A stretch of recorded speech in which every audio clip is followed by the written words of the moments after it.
Yes, we set a goal, but it shouldn't be a SMART goal. It shouldn't be specific and measurable and all that. And I'll get to why in a minute, but you want to set a direction that you Hmm. want the unconscious mind to take you in as we create these new patterns. Welcome to the More Than Corporate podcast. I'm Amber Furman, recovering perfectionist and serial accomplisher. If you're anything like I used to be, you've been living your life thinking that if you accomplish enough stuff, you'll finally find the success you've always wanted. But what if it's not about accomplishing more stuff? What if it's about accomplishing the right stuff? I believe you don't find success, you create it by intentionally designing the life you want and having the courage to get out of your comfort zone to live your design. I went from doing what I was supposed to do to doing what I love to do, and now I get to help others do the same. Keep listening as I chat with inspiring people who make it their mission to live their best life every day and learn how you too can live the life you've always wanted.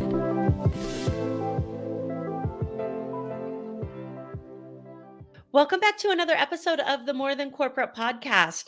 I'm excited to bring an amazing guest to talk to you guys today. Adele Spraggon is an award-winning author, a thought leader, and an international speaker and trainer. She has been awarded the 2020 Women of Inspiration Award, and in 2021, she was recognized as the top behavioral expert of the year. Her book, Shift, 4 Steps to Personal Empowerment, has won 3 awards and is sweeping the globe, transforming how people are setting and achieving their goals. After decades of feeling stuck in patterns of procrastination, avoidance, and quitting, all of which had led her to living a life below her fullest potential, Adele set out on a journey of discovery and learning. Her inquiry: why the personal and professional methodologies she was following didn't work for her. The result is the creation of her proprietary 4-step repatterning technique, which she delivers through a member portal called the Pattern Maker Hub. Today, she supports thousands globally to achieve extraordinary levels of happiness, peace of mind, prosperity, goal achievement, and life fulfillment. I love so much about what Adele is talking about here, especially when we're discussing all of the opportunities that are out there that haven't quite worked the way that we expected and how we address that. So I'm super excited to bring Adele into this conversation. Really quickly, before I do, I want to take a minute to remind you that this episode is brought to you by Success Development Solutions and the Design Your Life Book Club. We all know that our level of personal development dictates our level of success, right? So how are you getting that personal development? Are you telling yourself you're going to read on your own and then you have all these books that sit around that never get read? Do you say you're going to read and then you never actually buy the books? Do you read but you don't implement? There's so many different ways that this can go wrong. I've created a place where we pick books that are either written by or recommended by members and guests of the podcast. We read them together, we discuss those, and then I introduce you to the author and you have the opportunity to have discussions with them. If this sounds like what you need to take that personal development and therefore your success to the next level, click the Calendly link in this episode and we can jump on a call and see if it's a good fit. If you're listening to this in the Success Center community, go ahead and just comment on the video and I'll reach out to you and we'll go ahead and jump on that call. With that being said, let's go ahead and jump into this conversation with Adele. Adele, how are you today? I'm great, Amber. Happy to be here. Thank you. I'm so glad that you were able to come, and I'm so excited to dig into so many of the things that we're going to talk about today. But let's go ahead and start a little bit further back. I want everybody to be able to get to know you. So, what I'm finding is that although there's a couple, not very many people woke up and said, "Man, I'm like 14 years old and I know that I'm going to be a life transformational specialist when I get older." What did you think your life was going to be when you were a teenager? Oh gosh, great question. You know what I really wanted to do, Amber? I wanted to paint backdrops in theaters. Ooh. I so had this dream that I wanted to be one of those people who goes in and they paints those huge murals right over the back of the theater, and that didn't work out. Oh no. So did you have like artist influences in your family, or where did that My come from? mother is a huge artist. She's been an artist all her life, and I guess she influenced me. She would always do these amazing, huge masterpieces that would just she would always decorate for parties.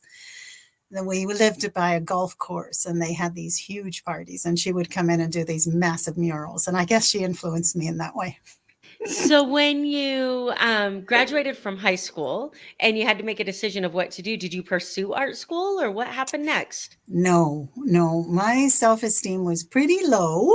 And so I thought, oh, I don't know what I want to do. So my boyfriend said, I'm going to go to college. So guess what I did, Amber? Sign me up for whatever you're taking. Oh, no. Yeah. So I ended up a round peg in a square hole. So what did you get signed up for? He signed me up for accounting and finance. Ooh, ooh. And For an artist, that's like awful. yeah, you get it? Yeah, yeah. So Yeah. I was in that profession for, oh gosh, I guess over a decade. Yeah, I probably stayed there 12 years until my second was born. And then I decided, okay, I'm going to be a stay-at-home mom. So that's what I did. I moved to running a daycare out of my home. As you can tell, I'm a pretty much a Renaissance woman. I've done it. I've done a lot of different Yes, and stuff. I love that. So let me ask you this, like, it's really interesting to me because you have this sign me up for whatever you're taking. You end up in this soul-sucking accounting numbers field, which I mean, for me, I went to law school because I hate numbers. So anything that I didn't have to add was great. You had to know it wasn't what you wanted to do. What was it that kept you going down that path for long enough to not only finish a degree, also have a career in it? Yeah, it's really interesting because, like many of my participants today, I was kind of swept along with the wind, right? Like whatever somebody else wanted from me, I would just go along with. Whatever situation came along, I would just go along with. And I was very passive. I was a big people pleaser. It was one of my big patterns. And so I just got trapped, I'll call it, in a world that wasn't of my choosing. I think that it's really interesting because so many take that ability to adjust and wear that as a badge of honor. And I used to be one of those people. I was like, I'm a chameleon. I can adjust to any situation and I can fit in.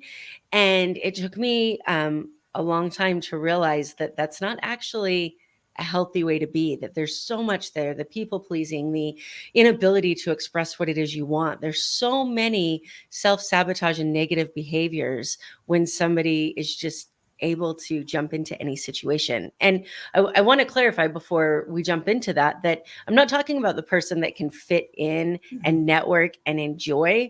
I'm talking about the person that I used to be that like forgets everything that they actually loved and creates their life around this place that they're at for that moment. Yes. And, funny story. Now I reflect back and it's funny. At the time, it was absolutely heartbreaking for me. Normally the way it goes.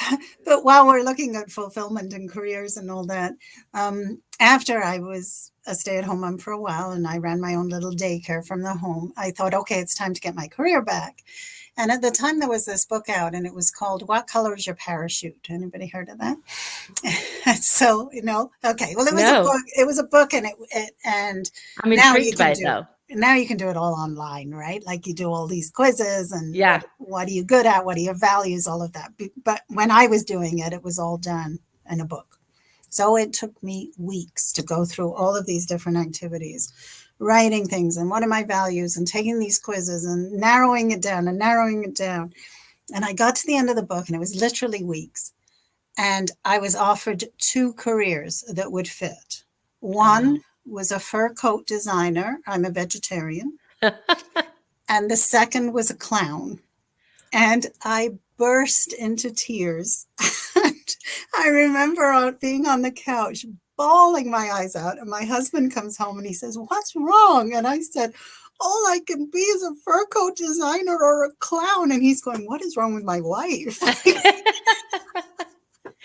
Yeah, I think that that's a really important story for people to understand, especially with the influx of popularity of personality testing and things to that effect to place you in a box, right? And I want to step back for just a minute and say that I'm a huge proponent of personality testing for information only, to understand kind of how you think and how others think, and then also understanding that there's no box, right? I think that that's the biggest danger of them.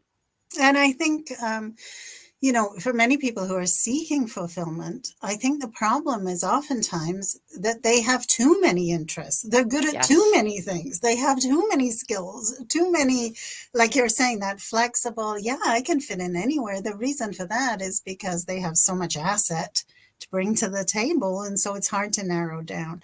So yeah, I agree. Don't get locked in a box. Yeah, absolutely. And it's interesting that you just said that because I've never thought about it that way before. That idea that you're good at so many different things, so you can fit in everywhere. And does that mean that maybe you haven't spent enough time focusing on one area because you are kind of mediocre at a lot of different things? And is that something you want to do? Because I feel like the counter argument to that, and this is where individuals like myself who kind of love control a little too much are like, nobody's going to tell me that I can't do this or can't do that. I can do it all, right? And I think that I've never thought about it like that. That's interesting. Yeah, yeah. I would say, I mean, at least for me, I can only speak for what happened to me. I was so caught up in, I had such a low self-esteem and such a low bar that even though I did have all these interests and all these different ideas and things that I wanted to do, I never felt good enough. So what would happen for me, Amber, is I would start down a path of starting my own business because that's what I really wanted to be. I was an entrepreneur at heart. So I would start down the path and then I would reach a particular level of success and I would turn tail and I would quit and I would come back to the beginning and start down a different path. And by the time I did that for the third time, I had to wake up. And I said Yeah. to myself, Adele, this is not the business. This is not what's going on in the situation. This is you. And you've got to deal with those patterns before you can move forward. Yeah, I can relate to that so much, especially with law school being those achievements, right? And I talk about this with people so much that without that directional guidance of what you actually want your life to look like and what you want it to be, you just get addicted to accomplishments and you just keep doing things without any real end game. And I felt like that's what law school was for me, right? Like Mm, you feel accomplished because you are accomplishing things and then you don't recognize your life at some point in time. And yes. I think that that's a huge, almost, I mean, I hate to say this word, but pandemic in individuals that are now trying to make that shift, right? Like it's so prevalent in highly educated and postgraduate fields. Yes. Yes, for So sure. for you, I mean, I know that I can look back and think of the exact moment that my life was like, okay, I've given you hint over hint over hint and you're not listening to me. So let's stop everything and address this. What was it for you that made you realize that you needed to make a change and start figuring stuff out? Well, by the time I quit my third business, and I had been heavily invested, I mean, I got to say, I'm going back 30 years where I've been in the personal development coaching industry. So I was a lead coach at one of the top uh, personal development industries in the market. And so I had participants who I was working with, and then I myself was quitting all the time. And I said to myself, Amber, something can't be right here. We're following all the right operating instructions. We're all doing exactly what we're taught to do. Set a SMART goal, make sure it's Yeah. measurable and specific. Make sure you know the steps to get to that goal. If you don't know the steps, find a mentor who does, following those footsteps. If you're still not taking those steps, it's your mindset. Let's go work on that. And then there's no reason that you shouldn't be successful. And I was doing this, my participants were doing this. And finally, I thought, no, there's something not right. There's something off with the way we are taught to do personal development and how our brain works. So I decided, that's it. I'm going to go to university. So I enrolled, I got my master's in humanity. I wanted to study how does the human brain think? How do we make decisions? And sure enough, I uncovered the secret to success. And I'm Oh, not I'm just saying ready. that. When I work with my participants, 87% of the people who use this technique reach the goals that they set to themselves, compared to the 25% when I was coaching using the mindset technique. So it was very, very exciting to see that when we can work with the brain the way it's designed to work, the way it makes decisions, that we actually have a real fighting chance to reach our goals. So, That's amazing. So, you decide this isn't working, you go back to school, you get your master's degree. So, how long ago was this that you decided that you were going to create this new program after what you had learned in master's? so I graduated from school in 2010, and I created the repatterning technique over that year. So by 2011, I started teaching it. So I've been teaching it now a decade. That's amazing. Yeah, and it's been a remarkable journey. I mean, such a remarkable journey, because at first, initially, I really didn't know I knew that how the brain patterns worked. I knew what neuroscience is now starting to show us and starting to verify, that our brain, the unconscious regions of our brain, and I'm slowing down because this is like a wow, right? Yeah. The unconscious regions of our brain are making the decisions on our behalf before our conscious mind knows we are going to take that choice. Up to 7 seconds before Hmm. is some of the findings by John Dylan Haynes. So, I knew all of that, but I didn't know how to change the brain's patterning in order to take a new action. So that I had to learn, and that took me a couple of years to really master how we are going to do it. And then from there, it's been a journey of success all the way through, not just for me, but for everybody who uses the 4-step technique. That's so cool. And then that led to the book. When did the book come out? 2019, or was it 2020? Yeah, I think That's amazing. And where can people find it, the book? so the book, you can get it free online. You can get it from my website. So if you go to adelespraggon.com, there's a link there that says the book, and all I ask is that people pay for shipping, and I'll send you an autographed copy. Oh, that's amazing. That's so Yeah. kind of you. So you are kind of an industry disruptor in this field of personal development, saying, hey, like, let's not create this round robin type style where people just need to come back for that next dose of motivation. How do we reprogram it and repattern it? Which is, I'm a certified trainer of NLP, so I love what you're talking about. I think that it's fantastic. Yeah, yeah. So I'll give everybody the new operating instructions. Ready? Yeah. Okay. So yes, we set a goal, but it shouldn't be a SMART goal. It shouldn't be specific and measurable and all that. And I'll get to why in a minute. But you want to set a direction that you Hmm. want the unconscious mind to take you in as we create these new patterns. The next step is not how do I get to that goal. The next step is why am I not at that goal today? And then, as you think about it, what starts to bubble up is a whole bunch of actions, behaviors, beliefs that are preventing you from having that goal today. Now, beneath every single one of those actions, behaviors, beliefs, there runs a brain pattern, and I'll explain what that is in a moment. And our job is to remove that pattern. And when we remove that pattern, our brain will immediately create a new pattern. And because we've set a direction, that new pattern will now take us in that direction. That's amazing.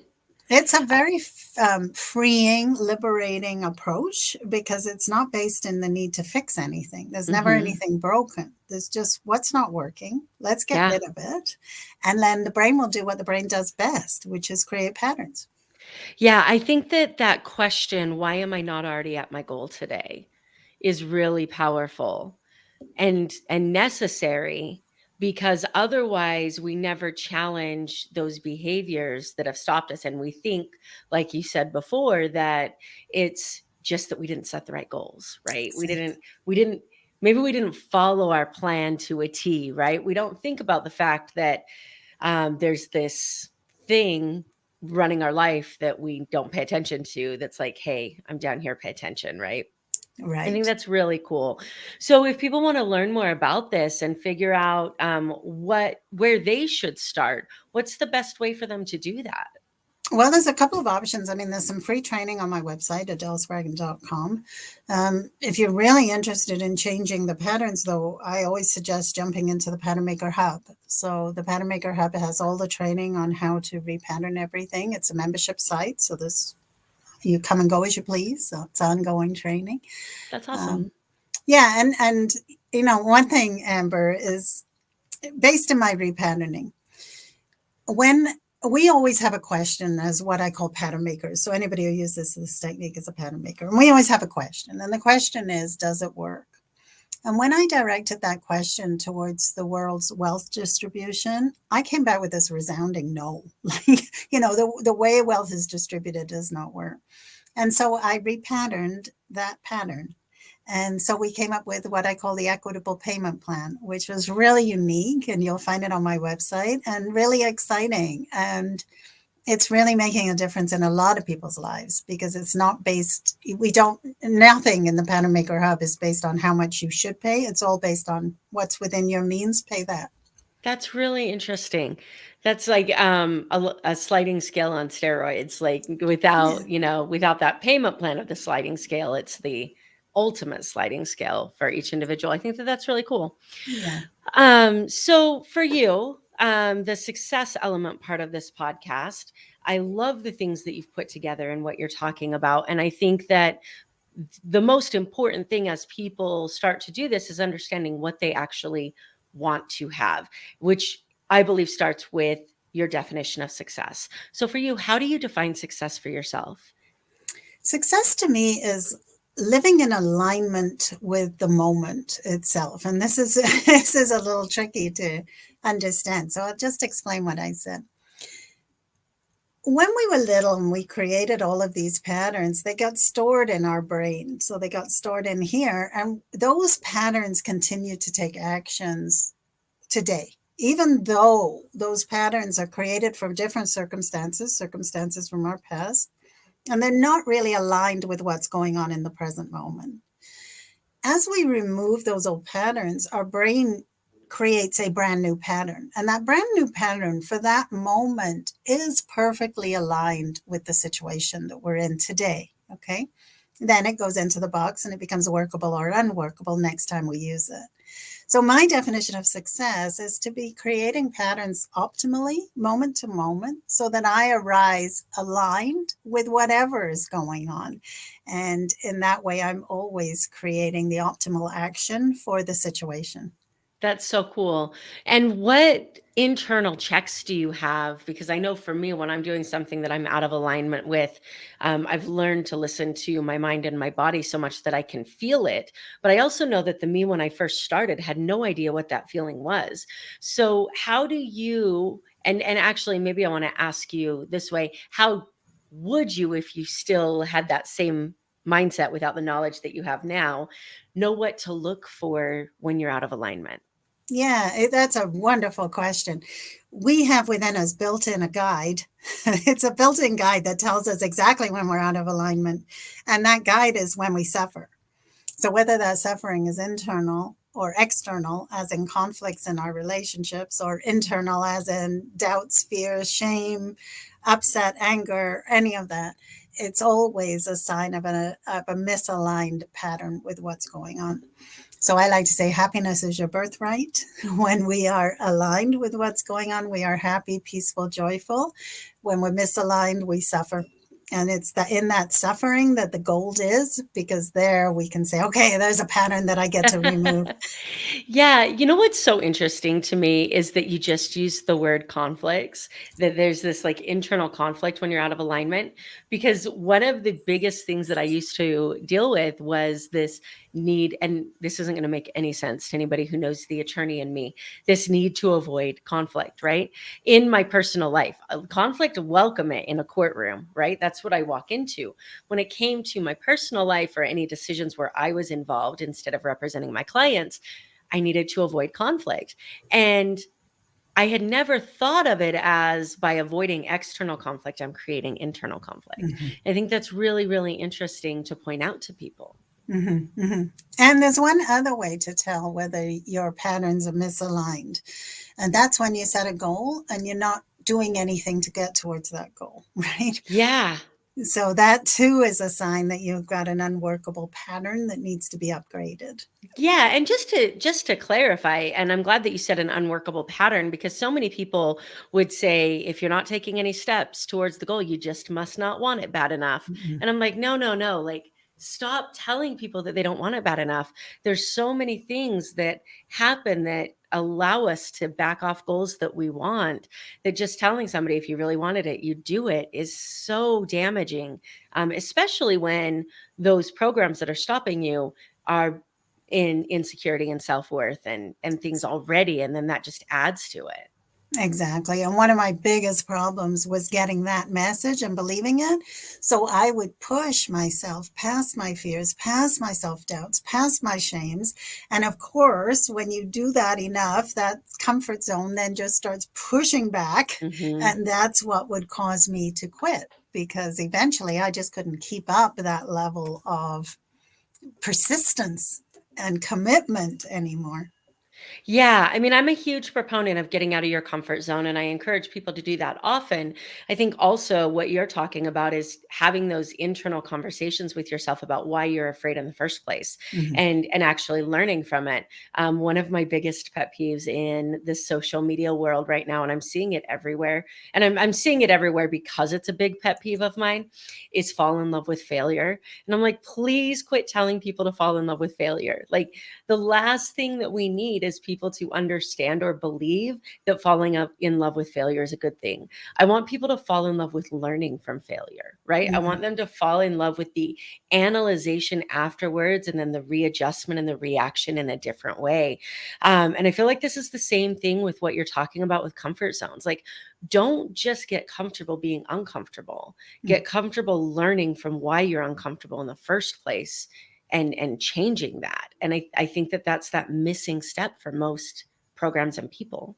Exactly, exactly. And when we work with patterns, when we know how the brain works, then what happens is that comfort zone just shows you, oh, okay, here's the limits of my current box of patterns, right? I stop Mhm. here.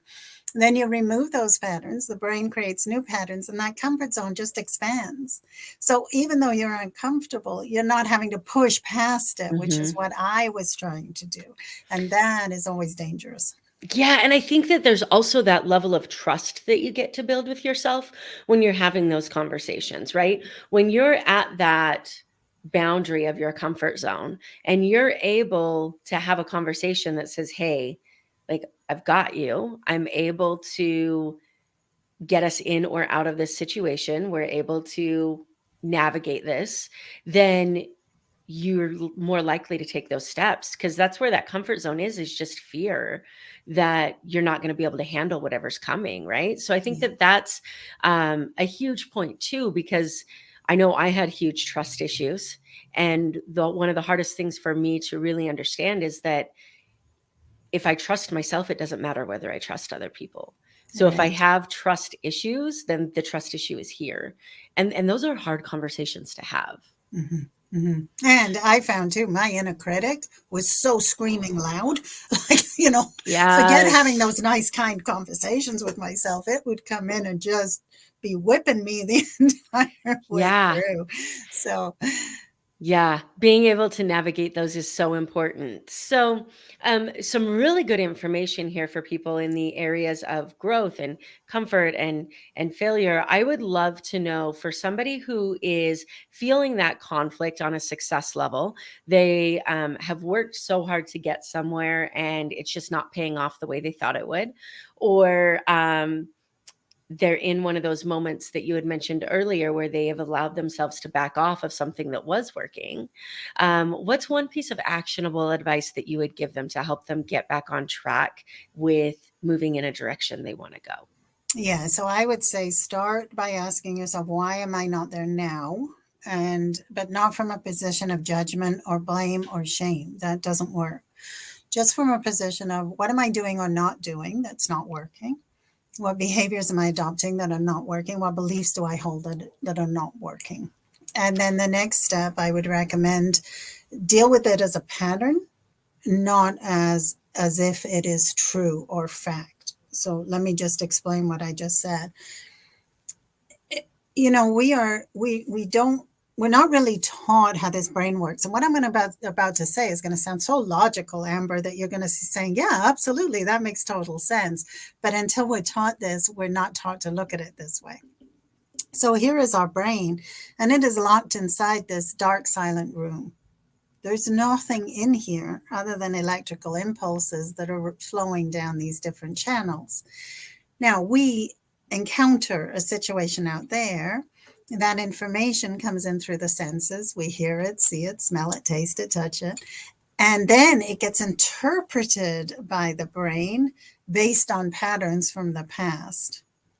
So that means that our brain is actually always creating an illusion of sorts of what is on the outside world, right? Based on what it already knows, based on its internal patterning.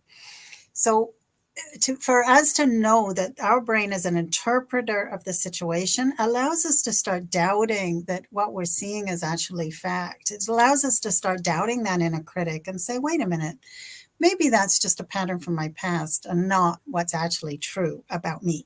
Right now, good. That's a good place to start. Yes, yes, it is.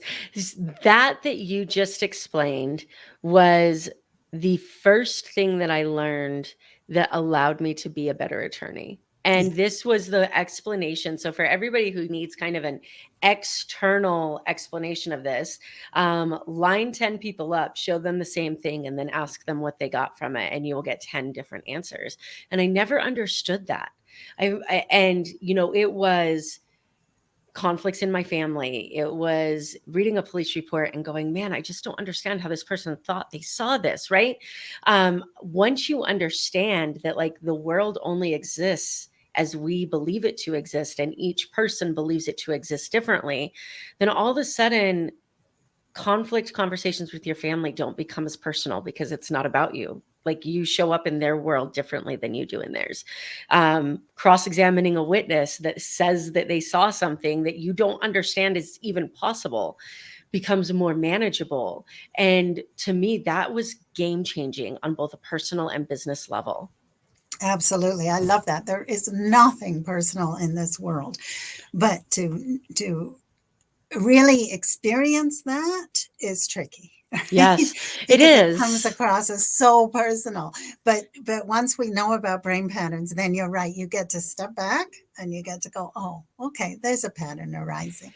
Yeah, I mean, well, and especially when we know that our brains are designed to take everything personally to begin with, right? There's a reason that there's those jokes about us being the center of the universe, right? We truly believe that we are. It's personal, and so to say, but it's not personal. The brain's like, wait a minute, yes, it is. Everything's about me, right?